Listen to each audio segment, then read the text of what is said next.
Alhamdulillah, Masya Allah. Saya terakhir ke Tersono niki tahun pinten nggih? Yai, ada jenengan niki. Berapa tahun yang lalu saya terakhir ke Tersono? 2010.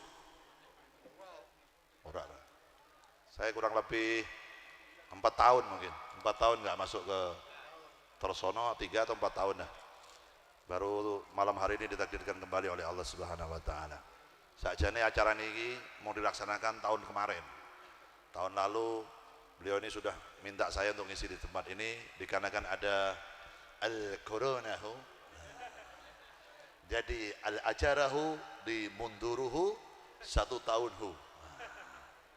Alhamdulillah malam hari ini berkat ridha dan izin dari Allah Subhanahu wa taala kita diperjumpakan oleh Allah Subhanahu wa taala dalam acara yang selama ini telah dinanti-nantikan oleh keluarga besar Pondok Rafirna beserta masyarakat Tersono dan sekitarnya.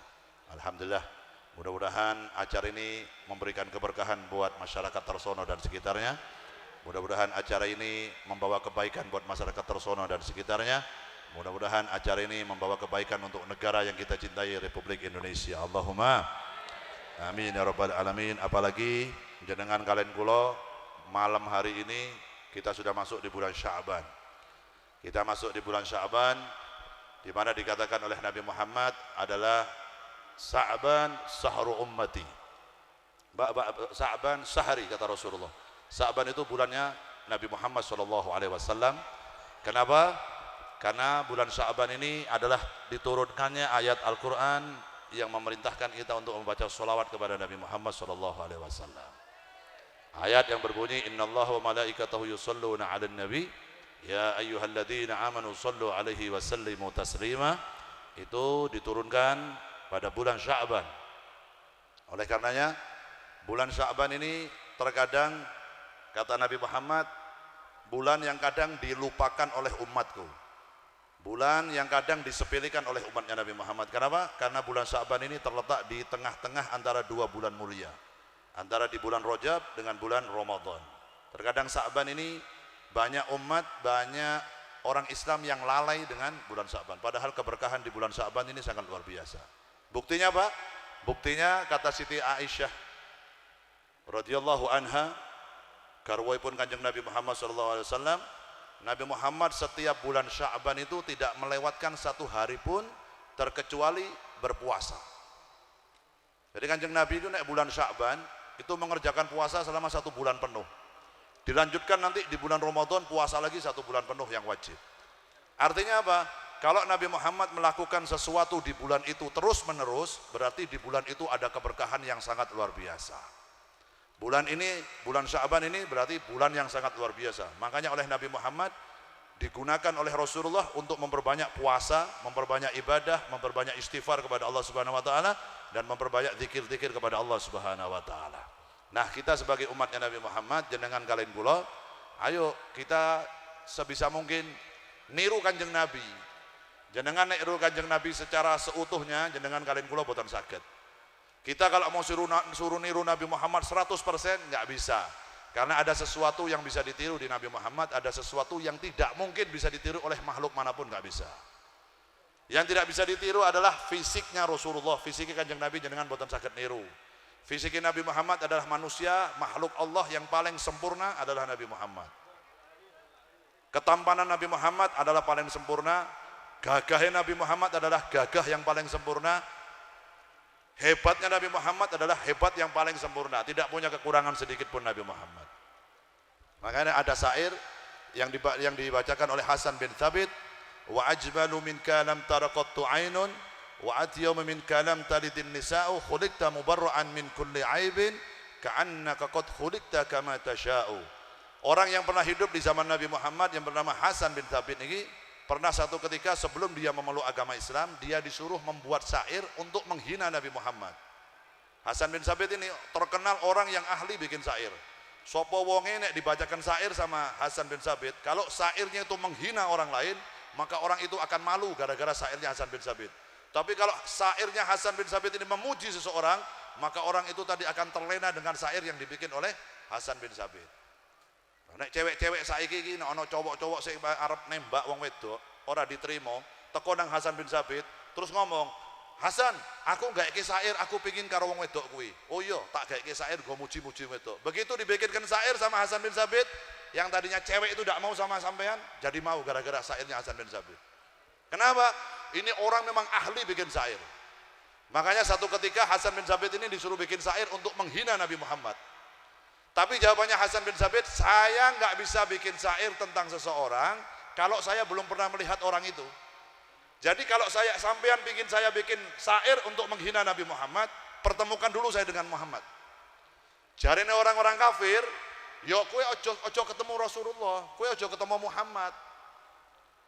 Kenapa saya tidak boleh berjumpa dengan Muhammad? Ya pokoknya jangan berjumpa dengan Muhammad. Pokoknya kue nggaeke syair yang ngelek-ngelek Muhammad, engko tak bayar piro wae, kue njaluk tak bayar. Kue njaluk saem tak kei saem, rong em tak kei rong em, yang penting nggaeke syair sing ngelek-ngelek Muhammad. Hasan bin Sabit tetap tidak bisa, saya nggak bisa. Lalu saya harus membuat kejelekan di dalam dirinya apa? Saya nggak bisa melihat fisiknya.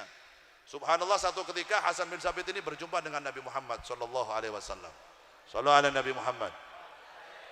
Satu ketika dia berjumpa dengan Rasulullah sallallahu alaihi wasallam, lalu dia melihat fisiknya Nabi Muhammad dan dia bertanya kepada orang, "Ya fulan, wong iki sapa? Seneng ngarepku iki sapa?" Dia adalah Muhammad bin Abdullah. Dia adalah Rasulullah sallallahu alaihi wasallam. Lalu Hasan bin Sabit mau bikin syair untuk menghina Nabi Muhammad, dan dipandanglah Nabi Muhammad, dicari kelemahannya Nabi Muhammad dari ujung rambut sampai ujung kaki. Dicari sama Hasan bin Sabit, diputeri kanjeng Nabi, didelok ngarep, delok buri, delok samping kanan, delok samping kiri, delok suka dhuwur, suka ngisor, diluru elek endi. Katanya Hasan bin Sabit, "Wallahi, sumpah ke demi Allah, saya belum pernah melihat orang sesempurna seperti ini." Makanya dia terus bikin syair, "Wa ajmalu minka." Orang yang lebih tampan dari dirimu, yang lebih ganteng dari dirimu, lam tarakat ainun, mata ini belum pernah memandang. Orang tahu aku delok, motoku semenjak saya lahir di dunia ini, mata saya semenjak saya pergunakan di dunia, belum pernah saya memandang ada wong ono menungso sing sempurna kaya panjenengan Rasulullah. Wa atiya minka lam talidin nisa'u, dan belum pernah ada wanita di dunia ini manapun, di dunia manapun ada orang yang pernah melahirkan seperti dirimu. Khuliqta mubarra'an min kulli aibin. Kamu ini wahai Muhammad diciptakan oleh Allah tidak punya aib sedikit pun, tidak punya kekurangan sedikit pun, tidak punya cacat sedikit pun. Ka'annaka qad khuliqta kama tasya'u. Seakan-akan kamu lahir ke dunia ini sesuai dengan pesananmu. Koyo-koyone dari Hasan bin Sabit, Kanjeng Nabi ki lahir nang dunya kaya pesanane Kanjeng Nabi piyambak. Seakan-akan Nabi Muhammad ngomong karo Gusti Allah, "Ya Allah, mangke nek kula lahir teng dunya, kula nyuwun model irung kula ngeten nggih.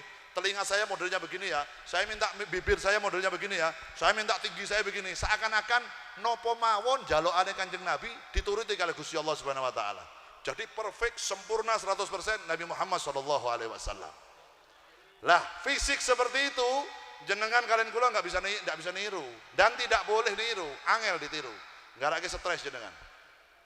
Jenengan nek pengen niru gantengnya Nabi Muhammad, wah tekan kiamat orang bisa ganteng kaya Kanjeng Nabi Muhammad.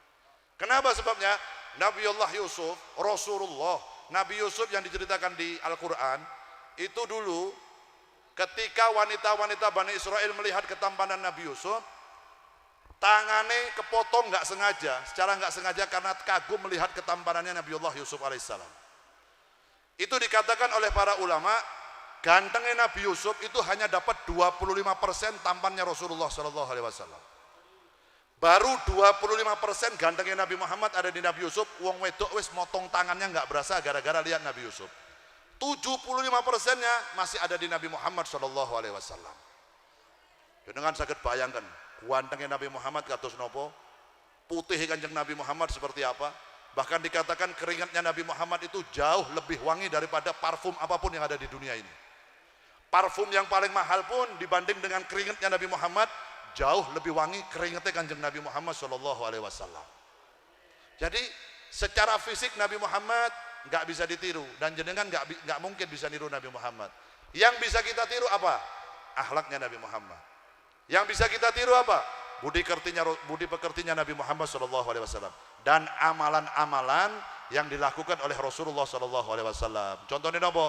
Nabi Muhammad di bulan Sya'ban puasa. Jenengan kita poso. Niatin apa? Derek niati Kanjeng Nabi Muhammad sallallahu alaihi wasallam. Nabi Muhammad itu berkata yang baik-baik kepada orang lain, kita niru Nabi Muhammad. Rasulullah itu budi pekertinya baik, akhlaknya sae, enggak pernah cuawaan nang dalan, ora tau kurang ajar karo wong tua, enggak pernah menyakiti saudaranya, enggak pernah menyakiti sahabatnya. Rasulullah selalu dimanapun beliau berada, selalu menebar kedamaian, menebar rasa cinta, dan menebar rasa saling rahmatan lil alamin. Kanjeng Nabi, nek jenengan saged niru, lah niru ngeten iki saged. Nek niru fisike Kanjeng Nabi wis ora iso. Pemane nyuwun sewu, sampeyan wis kelairan tersana ngene iki. Kelairan tersana iki kulite ya wis sawo mateng kok iki. Kadang yo kematengan tapi bosok kaya ngono ya ana. Nek Kanjeng Nabi Muhammad ditanyakan sama sahabat-sahabat, bagaimana Sayyidina Abu Bakar As-Siddiq, kamu kan selalu bergandengan dengan Nabi Muhammad, bagaimana tampannya Rasulullah?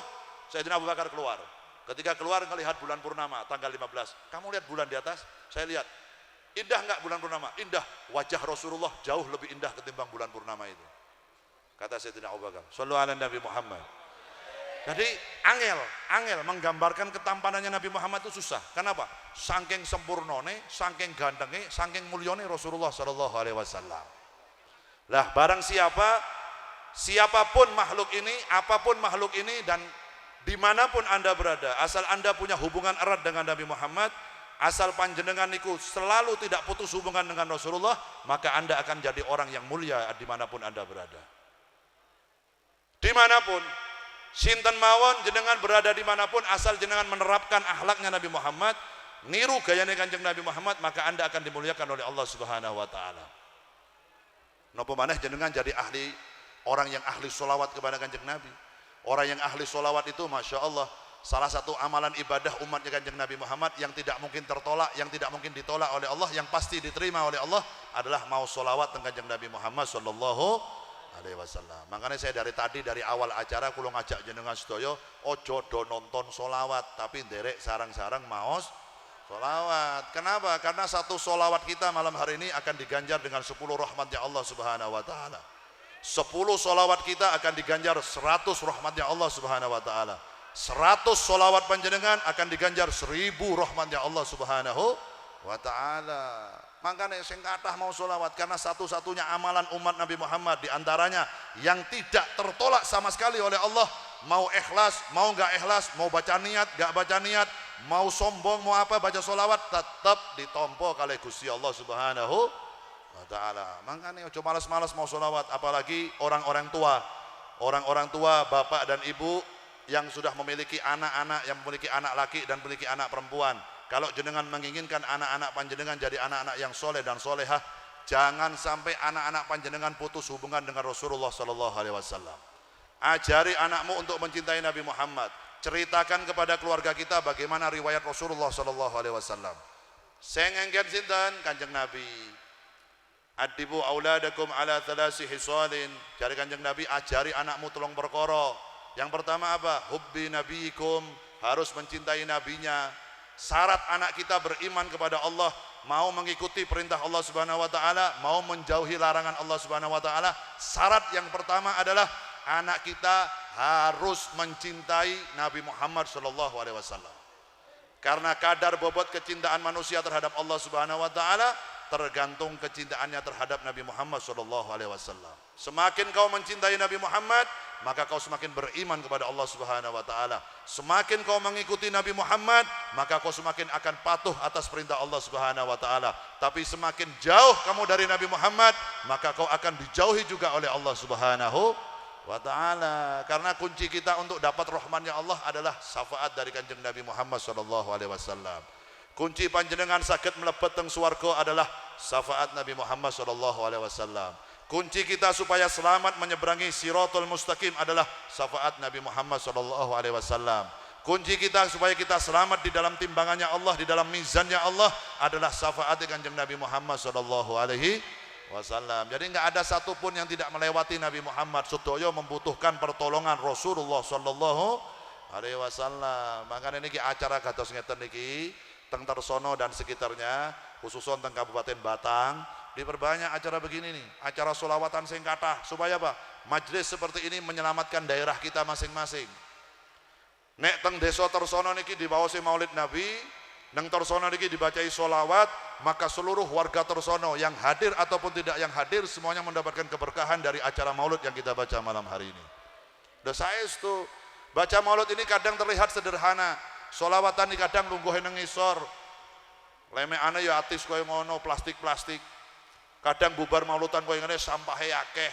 Wis ora apa-apa setahun pisan wae. Nggih.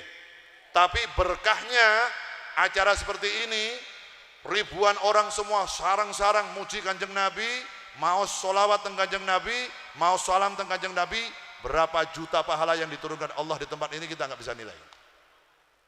Jangan bikin tahu buktinya?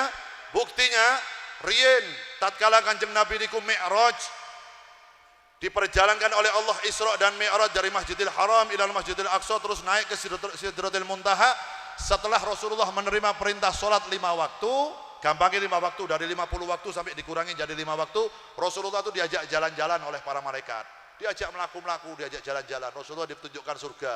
Kita surga umat Kanjeng jenengan sing ibadahe saya untuk mriki Kanjeng Nabi niki ngeten. Terus Rasulullah ditunjukkan neraka begini, ini siksa bagi umat jenengan yang berbuat zina seperti ini, yang sering main judi seperti ini, yang durhaka kepada suaminya begini, yang durhaka kepada orang tuanya, siksanya seperti ini. Selesai rampung Kanjeng Nabi, sebelum pulang Nabi Muhammad itu melihat ada salah satu malaikat sing jari ini aneh bentuknya. Kenapa bentuknya aneh? Karena Rasulullah melihat malaikat ini belum pernah bertemu sebelumnya. Modelnya pripun? Di kitab ditulis bahwa malaikat itu, setiap malaikat itu, satu malaikat itu memiliki 1000 tangan. Tangan yang 1000.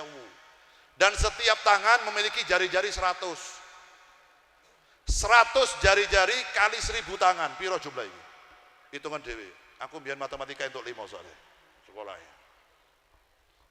Pokoknya ratusan ribu jumlah jari-jarinya. Nah ketika Rasulullah melihat malaikat itu lagi tangannya 100.000 tangan itu lagi ngitung begini. Koyo jenengan ngitung bati gitu. 1000, 2000, 3000, 4000, Rasulullah ngelihat itu. Lalu Rasulullah bertanya kepada Jibril, ya Jibril, malaikat ini tugasnya apa? Kok dari tadi saya ketika melihat dia tangannya selalu seperti menghitung sesuatu.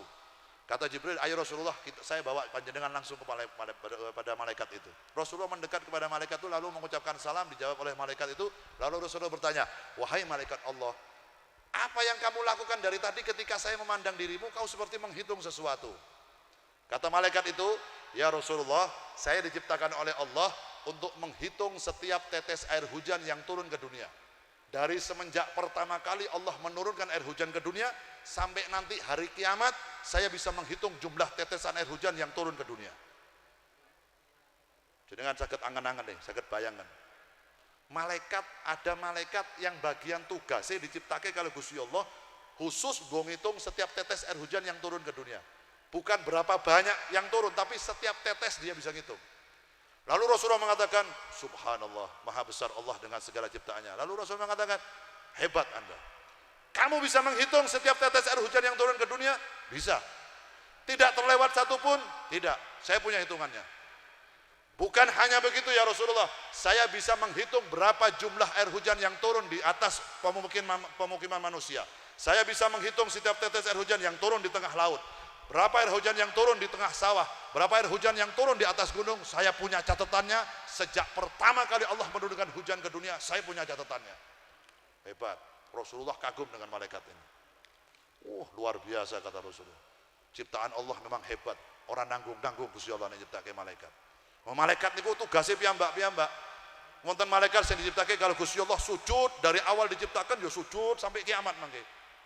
Ada malaikat yang diciptakan bagian khusus nyabut nyawa ya, urusannya nyabut nyawa tok, orang melu liyane. Seksi cabut nyawa. Lah ono seksi sujud, bagian sujud tok.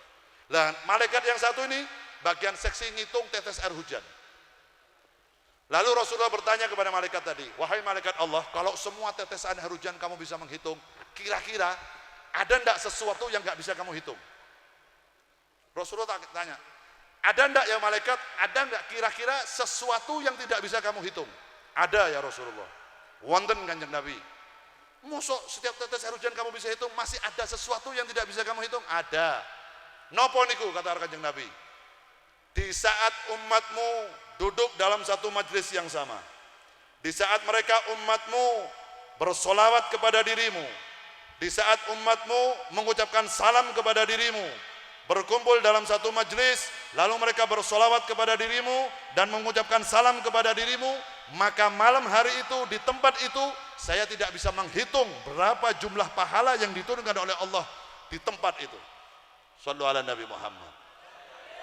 Ini malam hari ini malaikat tadi itu bisa ngitung tetes air hujan, tapi ndalu niki perkumpulan ini malam hari ini di Tersono ini, malaikat itu nggak bisa menghitung berapa juta jumlah pahala yang diturunkan oleh Allah di tempat ini malam hari ini.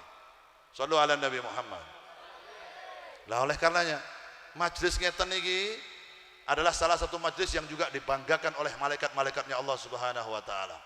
Majlis dibanggakan oleh Nabi Muhammad SAW dan majlis yang dibanggakan oleh Allah Subhanahu wa taala. Kenapa? Karena walaupun semua yang hadir ke tempat ini enggak kenal Nabi Muhammad, enggak cinta sama Nabi Muhammad tadinya, gara-gara cuman krungu sholawatane tok. Qamarun, qamarun. Kayak mau tadi, sudah apa? Lir sholatullah salam ngene tok. Allah Tuhan. Mana sing joget-joget ngene. Model-model, mboten napa-napa. Kalau didasari atas niat cinta kepada Nabi Muhammad, maka Anda malam hari ini menggembirakan Nabi Muhammad SAW. Sudaya untuk pahala, sampai obahe tangan ki dihitung pahala. Kenapa? Karena dasar boten ngece, karena dasar cinta, karena dasar bunga, karena dasar senang kepada Nabi Muhammad SAW. Lho ngeten niku, hebat umat Kanjeng Nabi Muhammad. Makanya sing kathah mau sholawat, jenengan masih mondok yang ada di anak di pondok pesantren, para santri dan santriwati, dawuhe Habib Lutfi, nek jenengan pingin cepet futuh, cepet kebuka, cepet pinter, jangan pernah meninggalkan sholawat kepada Nabi Muhammad SAW. Mau mengerjakan sesuatu apapun, mau sholawat dengan Kanjeng Nabi Muhammad. Mau mengerjakan sesuatu apapun, mau sholawat dengan Kanjeng Nabi Muhammad SAW. Yang kedua, dawuh Habib Lutfi, siapapun orang tuamu, apapun jabatan orang tuamu, kalau mereka sudah meninggal dunia, jangan lupa bacakan Fatihah setiap sholat 5 waktu kepada orang tuamu yang sudah meninggal. Kalau orang tuamu masih hidup, setiap kau selesai sholat, maka bacakan doa untuk kedua orang tuamu masih hidup, supaya mereka sehat walafiat, panjang umur. Itu salah satu kunci sukses anak-anak menjadi anak-anak yang berhasil di pondok pesantren. Nah, jenengan nek sing mondok-mondok pingin cepet pinter, pingin cepet hafal, ngapal ke kitab ben gampang, ingat orang tuanya yang di rumah. Nek saya urip, setiap sholat 5 waktu, selesai sholat 5 waktu, dongake wong tuane sehat walafiat, panjang umur, murah rezekine, gampang pekerjaannya, di jalan diberikan jalan yang mudah oleh Allah Subhanahu wa taala. Kalau yang sudah meninggal dunia, kirimi Fatihah, doakan orang tua kita supaya kuburannya dijadikan raudhah min riyadil jinan. Jadi taman-taman surganya Allah Subhanahu wa taala, diterima amal ibadahnya, diampuni semua kesalahannya oleh Allah Subhanahu wa taala. Lah ngeten niku. Habis gitu jenengan belajar, maka akan lebih mudah menjadi anak-anak yang berprestasi, jadi anak-anak yang pintar, jadi anak yang manfaat gampang. Yang penting jangan lupakan jasa kedua orang tuamu. Seumpama nanti jenengan jadi ulama, jenengan jadi kiai, jenengan jadi ustadz, jenengan punya pondok pesantren, bapak jenengan, ibu jenengan orang biasa-biasa, tetap angkat wong tua jenengan, hormati orang tua jenengan, karena tanpa ada mereka nggak ada Anda. Tanpa perjuangan mereka Anda tidak akan bisa mondok. Tanpa perjuangan mereka Anda tidak akan berprestasi, karena mereka yang banting tulang, mereka yang berdoa untuk kita tiap malam supaya kita menjadi orang-orang yang bermanfaat, menjadi anak-anak yang saleh dan saleha. Allahumma amin. Nah ngeten niku. Ini khusus santri-santri Rafirna niki. Jangan lupakan kedua orang tuanya yang sudah meninggal, doakan. Yang masih hidup doakan panjang umur, yang sudah meninggal doakan supaya diampuni oleh Allah Subhanahu wa taala semua kesalahannya. Ngeten niku. Setelah itu buktike jenengan belajar apapun, jenengan mempelajari apapun akan dimudahkan oleh Allah Subhanahu wa taala. Karena jenengan anak-anak saat ini ridhone Allah sekarang nunggu ridhone orang tuane jenengan riyen. Ridullah fi ridul walidain. Ridhone Allah ngenteni ridhone wong tua. Jenengan belajar sehebat apapun, punya ilmu setinggi apapun, kalau masih menyakiti hati kedua orang tuamu, percuma ilmu jenengan. Percuma hasil mondoknya nggak ada. Makanya jangan kecewakan orang tua, bahagiakan kedua orang tua, khususnya ibu panjenengan. Bahagiakan dia. Ada masalah seruat apapun ketika pulang ke rumah menghadapi ibu, usahakan wajah kita lagi tersenyum. Jangan tunjukkan masalah di depan orang tua. Agar apa? Agar orang tua juga tidak ikut-ikutan susah dengan masalah kita. Setuju nggih? Ngetan itu. Insya Allah mudah-mudahan santri Rafirna dijadikan santri yang berprestasi, dijadikan santri-santri yang soleh dan solehah, dijadikan ilmunya ilmu yang manfaat, dijadikan anak-anak yang berbakti kepada orang tua, anak-anak yang berguna bagi nusa dan bangsanya, dijadikan anak-anak yang selalu mengajak kepada jalannya Nabi Muhammad SAW.